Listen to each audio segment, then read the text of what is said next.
Nature's my muse, and it's been my passion. As a photographer for National Geographic, I've portrayed it for many. But 5 years ago, I went on a personal journey. I wanted to visualize the story of life. It's the hardest thing I've ever attempted, and there have been plenty of times when I felt like backing out.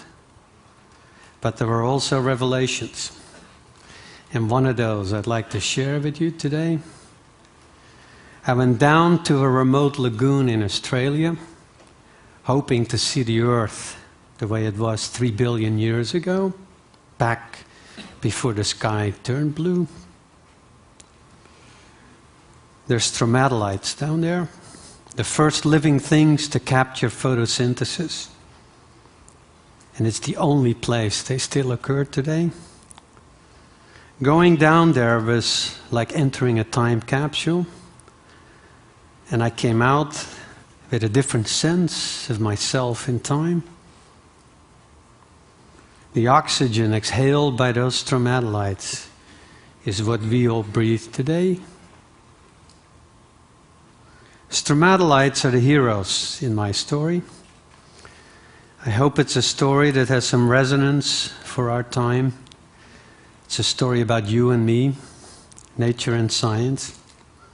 And with that said, I'd like to invite you for a short, brief journey of life through time.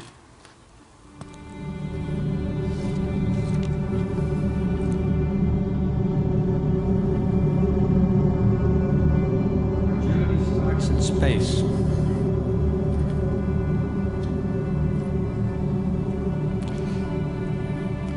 Where matter condenses into spheres over time,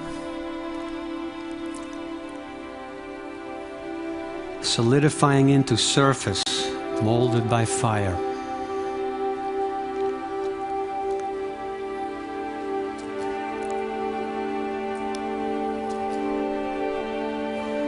Where fire gave way, Earth emerged,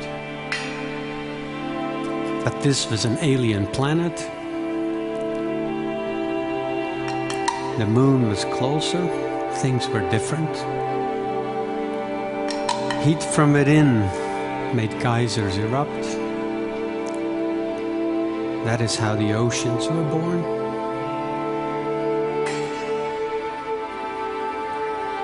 Water froze around the poles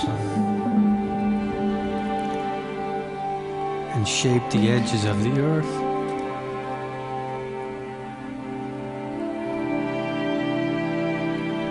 Water is a key to life, but in frozen form, it is a latent force. And when it vanishes, Earth becomes Mars. But this planet is different. It's roiling inside. And where that energy touches water, something new emerges. Life. It arises around cracks in the earth. Mud and minerals become substrates. There are bacteria. Learn to multiply.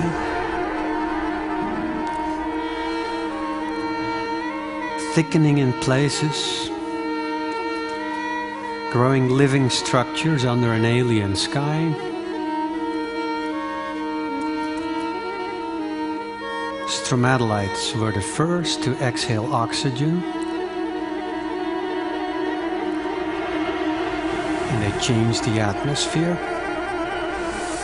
A breath that's fossilized now as iron. Meteorites delivered chemistry, and perhaps membranes too. Life needs a membrane to contain itself, so it can replicate and mutate. These are diatoms. Single-celled phytoplankton with skeletons of silica. Circuit boards of the future.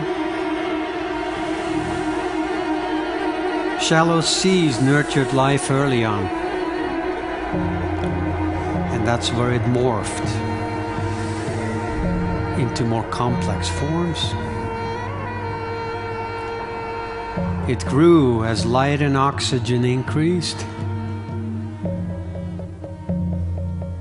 Life hardened and became defensive. It learned to move and began to see. The first eyes grew on trilobites.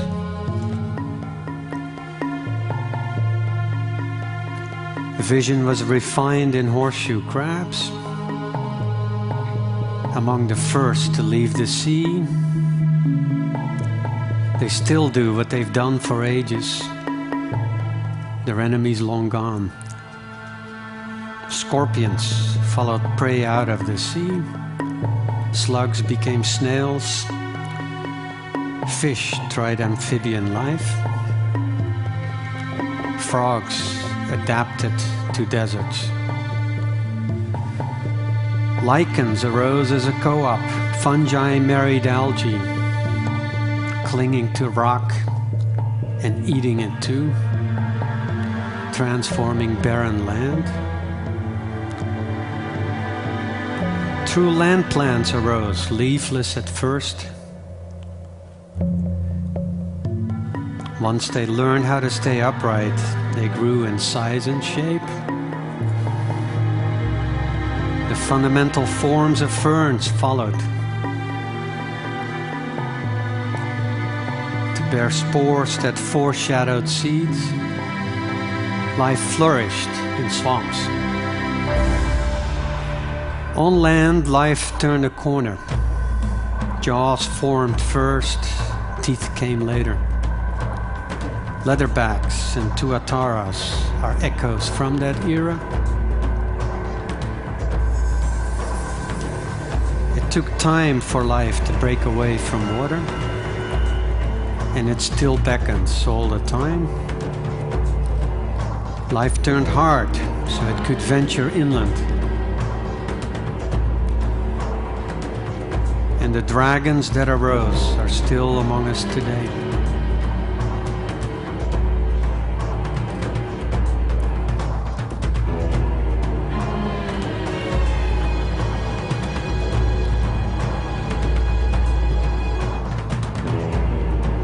Jurassic Park still shimmers in part of Madagascar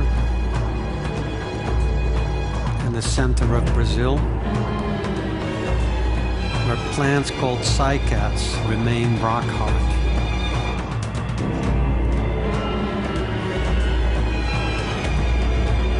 Forests arose and nurtured things with wings.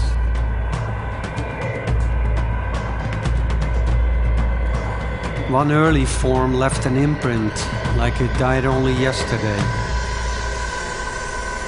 And others fly today like echoes of the past. In birds, life gained new mobility.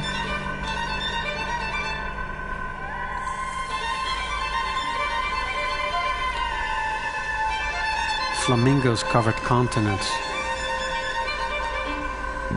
Migrations got underway. Birds witnessed the emergence of flowering plants. Water lilies were among the first.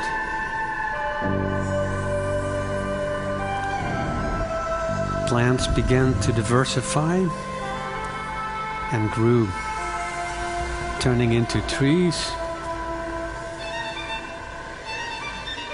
In Australia, a lily turned into a grass tree. And in Hawaii, a daisy became a silver sword.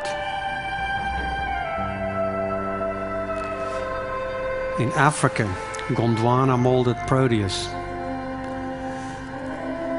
But when that ancient continent broke up,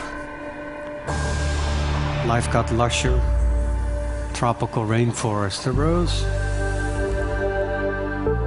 sparking new layers of interdependence. Fungi multiplied, orchids emerged, with genitalia shaped to lure insects, a trick shared by the largest flower on earth. Coevolution entwined insects and birds with plants forever.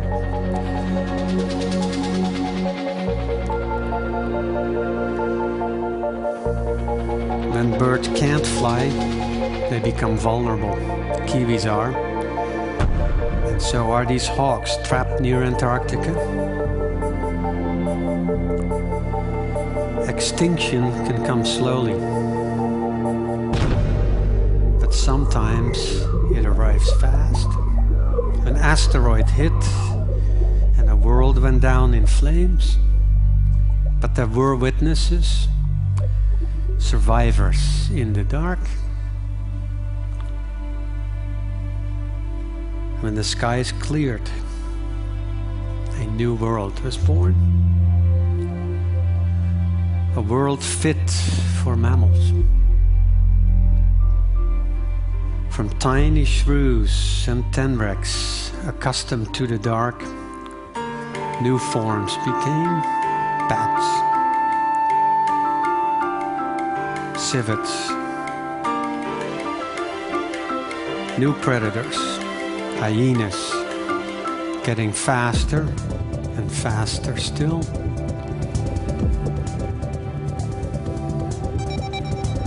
Grasslands created opportunities where safety came with sharpened senses. Growing big was another answer. But size always comes at a price.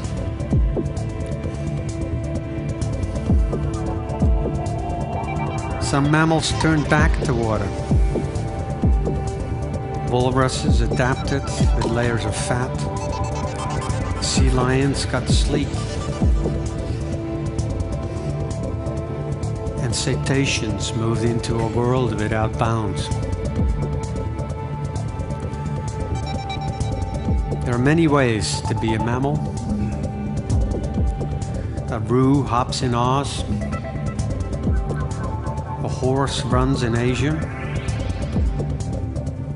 And a wolf evolves stilt legs in Brazil.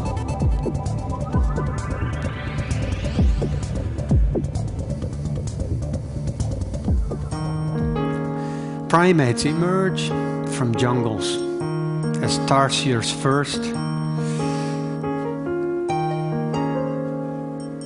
becoming lemurs not much later. Learning became reinforced. Bands of apes ventured into the open,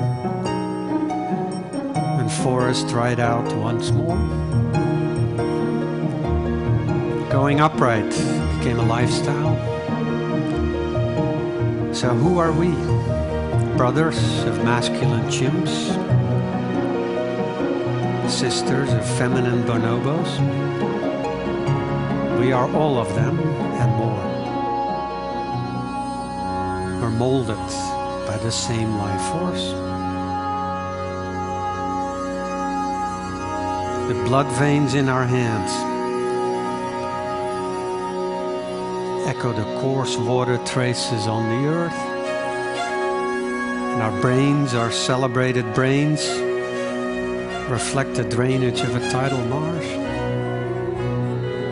Life is a force in its own right. It is a new element. And it has altered the earth. It covers earth like a skin.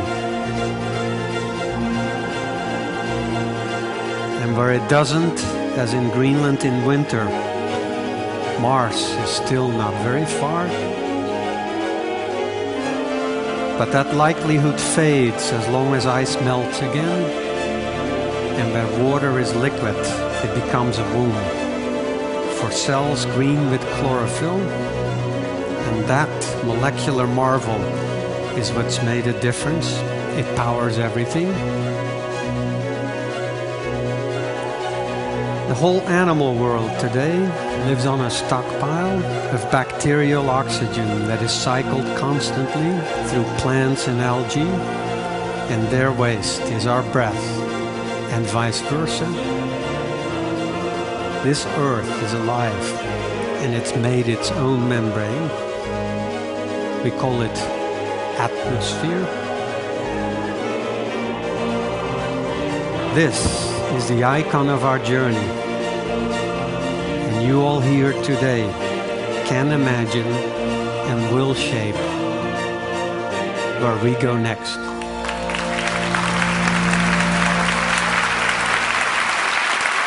Thank you. Thank you. Unbelievable.